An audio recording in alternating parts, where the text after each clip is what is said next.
Thank you for being here today. Welcome to Critical Theory Emphasis, our second day with Professor Fred Moten. My name is Christine Bacaresa Balance. I am an assistant professor in Asian American Studies here at UC Irvine.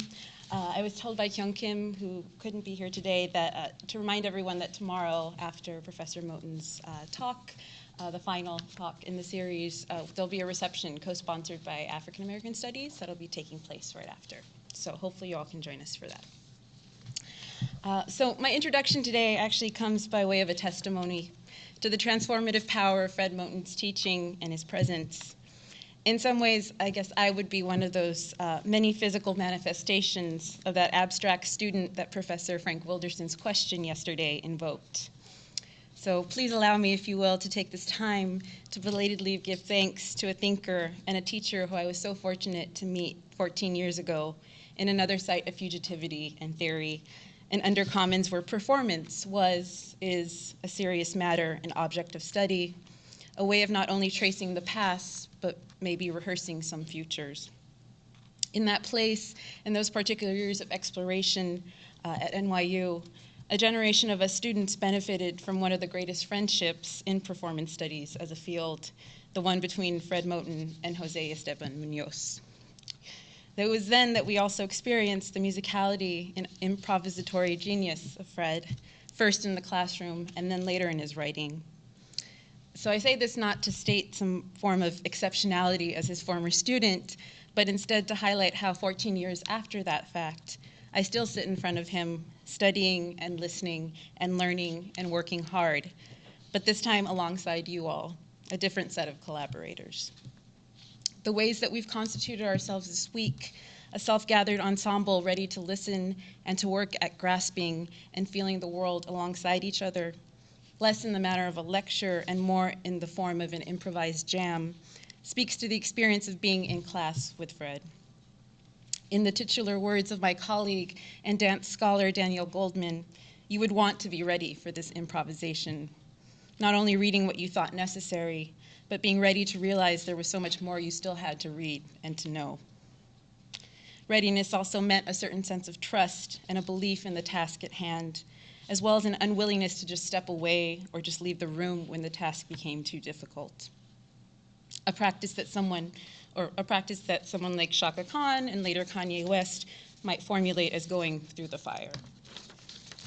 So for me, Fred's always been one of the most premier turntablist artists in the ways that someone like a Grand Wizard Theodore or Shortcut or Qbert, he is able to, with such precision, carefully handle various records and recordings of music and sound, scratch out and lean upon these records in a way that defamiliarizes the familiar, rematerializes the abstract, and in the process invites us into the inner depths and outer spaces of seemingly smooth surfaces, generously considering all dimensions of a scene or a situation. It's a methodological and writerly strain that I see in another colleague and music scholar, Alexandra Vasquez's work on Cuban music, as she writes about what is at stake in ornamentation, the otherwise overlooked musical details like grunts or genres that fall out of those larger narratives, that they actually carry the massive projects of history, migration, and survival. So as Fred reminded us yesterday, it's in the staging of encounters between different types of text, historical moments, artists, and scholars that we might begin to imagine otherwise and other languages for getting at and working through the nitty-gritty.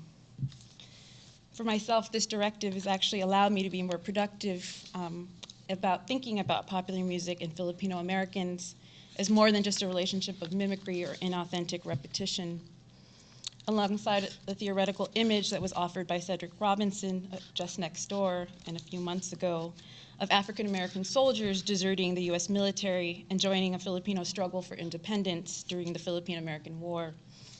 Fred's critical vocabulary of abolition and disobedience as a practice of listening against actually allows for more precise yet imaginative paths through the political, the artistic, that cultural nitty-gritty.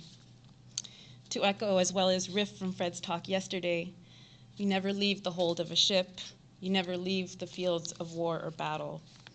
But also don't shy away from the intellectual burden of imagining these spaces as crucial to performances of the celebratory, the futuristic, or riffing on what Gina Dent might formulate as joy itself.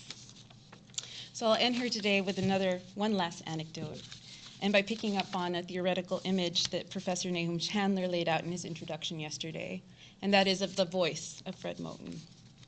So like Professor Chandler, I too have found myself over the years reaching for my well-worn copy of In the Break when I needed guidance or inspiration or a life-saving device to navigate terrifying waters, ones that might make you feel like you might be going crazy.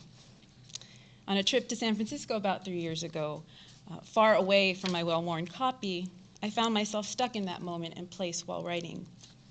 So I went for a walk through my friend's small neighborhood of Glen Park and stumbled upon the local bookstore.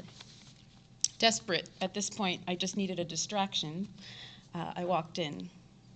And lo and behold, arriving before me was the voice of Fred, this time in the form of poetry. Reading through his collection, B. Jenkins, there I found in the musicality of his words a potent image, that intellectual bridge that I needed. And this is the line: "The phonograph is also a photograph of a movement and what it bears." So it's here that I'll end, trusting and awaiting the bridges, the paths that he will perhaps unknowingly travel with us on, the ones that help us return, sit tight, listen closely, and maybe even get through. And lastly, on a day like today, I have to say this is probably one of the most comforting places for me to be, knowing what's going on out there in the world. So please help me welcome the Helen L. Bivington Professor of Modern Poetry at Duke University, Professor Fred Moten.